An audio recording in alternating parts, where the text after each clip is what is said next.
Dans le deuxième exercice en termes d'application, j'ai mis une fondation superficielle de dimension 15 mètres par 20 mètres est construite afin de soutenir une charge de 56 000 kN. Voici la charge qui est appliquée ici. Vous avez les différentes couches. Couche 1, 3 mètres. Couche 2, 4,5 mètres. Couche 3, 3 mètres. Voici les caractéristiques pour les différentes couches dans le tableau. Couche 1, sable sec. Et couche 2, sable saturé. Couche 3, limon. Vous avez la nappe parce que le sable est saturé. Vous avez les différentes informations, que ce soit gamma D pour couche 1, gamma D pour couche 2, gamma D pour couche 3, gamma SAT pour couche 1, gamma SAT pour couche 2, gamma SAT pour couche 3. Les cohésions effectives pour les trois couches et les fils primes également pour les trois couches. On nous demande de calculer le pouvoir portant de ce radier pour les couches 2 et 3 et on nous demande quel est le coefficient de sécurité associé à chaque couche. Dans cet exercice, j'ai mis des solutions afin que vous puissiez voir les différents calculs qu'on peut faire.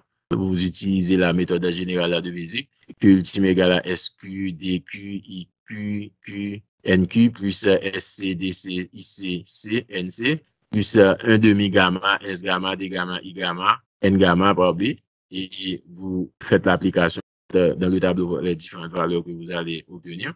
Une fois qu'on a toutes les valeurs, et vous remplacez ces valeurs dans l'équation canonique générale et vous allez trouver Q ultime égale à 2245,44 kN par mètre. Pour calculer le coefficient de sécurité associé, vous avez besoin de la charge utile, c'est-à-dire la charge que l'on compte appliquer sur la fondation. Vous connaissez la charge totale. On nous a donné la charge totale qui était de 56 000 kN. Maintenant, vous devez déterminer le Q utile.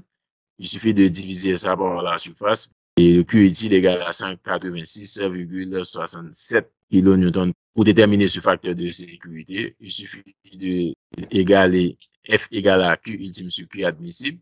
Q ultime égale à 2245,44 kN par mètre carré sur Q admissible égale à 186,67. Vous avez une valeur de coefficient de sécurité qui est égal à 12,03, qui est supérieur, même très supérieur par rapport à ce que la norme exige. Donc, c'est OK pour la fondation, il n'y a pas de problème. Maintenant, on avait demandé le pouvoir portant la couche 3. Nous avons un sol hétérogène pour pouvoir utiliser l'expression de Hansen et Vésic. Vous devez avoir un matériau homogène. La rupture peut se produire uniquement dans une couche par dépassement de sa limite de résistance. Dans ce cas, leur utilisation est triviale. Mais il se peut que plusieurs couches soient interceptées par la surface de rupture potentielle et il convient alors de composer. Dans une situation multicouche, il paraît raisonnable de s'attendre à une situation intermédiaire à celle qu'on obtiendrait avec chacune des couches si elle était seule en présence dans le sol sous la fondation. Cette option signifie par exemple se ramener à un sol équivalent de caractéristiques homogènes qui auraient globalement le même comportement que toutes les couches réunies.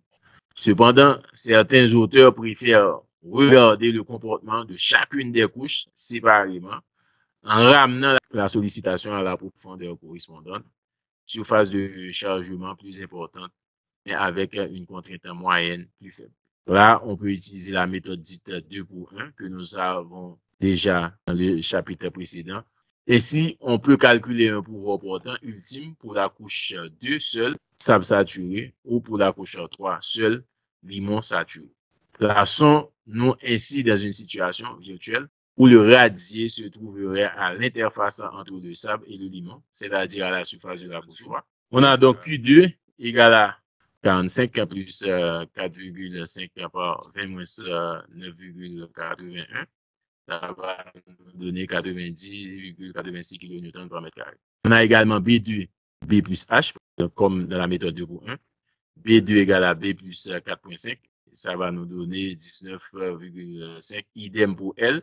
B augmenté de Z et L augmenté de Z comme dans la méthode 2 pour 1. Ici, c'est B augmenté de H, L augmenté de H. Et puis D2 égale à 7,5. On peut utiliser les nouvelles données. Q ultime 2 1081,89 kN par mètre carré. Q ultime est à présent augmenté du poids de la deuxième couche et on a donc Q utile égale Q sur P2 par L2 plus H1 par gamma prime 1. Et ainsi, vous avez Q ultime 2 sur Q utile 2, ça va nous donner 6,63 qui est toujours supérieur à 3.